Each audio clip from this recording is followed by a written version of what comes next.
ireny fandraisam-pitenenana ankalamanjana masom-bahoaka ireny na amin'ny ohatra fotsiny ara n'izao le fanentanana indrindraindrindra dia tena mifangarobe mihitsy fangarobe mihitsy le fampiasan'ny mpiteny le mpandray anjara fitenenana zany ny hoe mikasika sy ny mahakasika nefa io ireo voambolana anankiroa ireo dia mazana mihitsy tena mateti-pitranga miditra ao anatin'ny fandraisam-pitenenana ho amin'ny vahoaka indrindraindrindra dia samihafa ireo ka misy mahasamihafa azy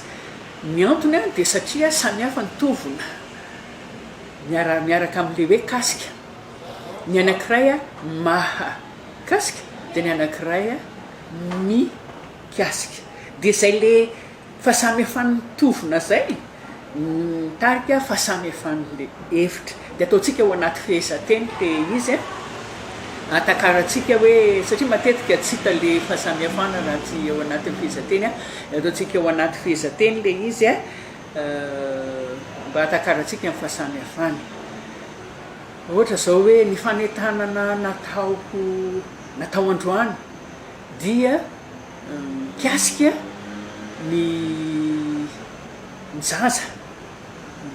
zaza voateraka kanefa mahakasika ny ray aman-dreny ihany koa raha zay zao no resahantsika amin'ny fahasamihafana dia ny hoe ny resaka zay natao zany tena mikasika tena mivantana mihitsy tena momba ny zaza mivantana mihitsy kanefa ny reny sy ny zaza miara-dia hatrany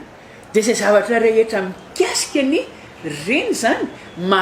ny zaza mahakasika ny reny raha fitinina zany raha tena hoe tsorona dia zao le hoe mikasika dia mivantana tanteraka anompanana ny resaka fa ny mahakasika dia izay iantefany aka ohatra zao mame ohatra zao hoe ny resaka nataon'ny filoha teo dia mahakasika atsika rehetra atao amin'ny fikambanana satria mikasika ny fitantanam-bola ka ny tena nataony zany tamin'le resaka dia momba ny fitantanam-bola saingy ny fiainan'ny fikambanana no ao anatin'izay dia mahakasika ny daholobe zany ny resaka nataony